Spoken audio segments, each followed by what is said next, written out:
ভগবদ্গীতায় সত্যই বলা হয়েছে, যিনি ব্রহ্মস্বরূপ লাভে আনন্দিত হয়ে নিজ অন্তরে প্রতিটি জীবের আনন্দে আনন্দ ও দুঃখে দুঃখ অনুভব করেন, ওই আনন্দ ও দুঃখকে নিজের আনন্দ ও দুঃখ বলে মনে করেন, তিনি সর্বশ্রেষ্ঠ যোগী।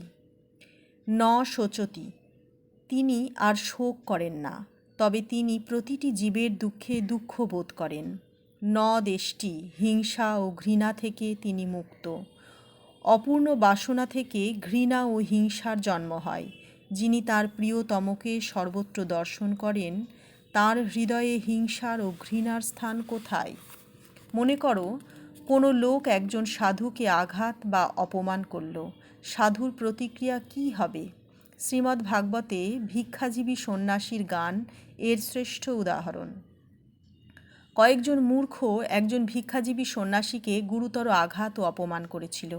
তিনি যেতে যেতে আপন মনে বলতে লাগলেন, যদি তুমি মনে করো যে অপর কেউ তোমাকে সুখ বা দুঃখ দিচ্ছে, তুমি প্রকৃতপক্ষে সুখ বা দুঃখ কিছুই অনুভব করো না, কারণ তুমি সেই আত্মা যার কোনো পরিবর্তন হয় না।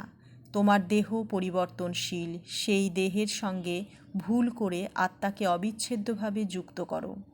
সেই কারণে তোমার সুখ ও দুঃখ বোধ হয়। তোমার আত্মাই সকলের মধ্যে প্রকৃত আত্মা। তুমি যদি দৈবাৎ নিজের জিভে কামড় দাও, যন্ত্রণার জন্য কার উপর রাগ করবে?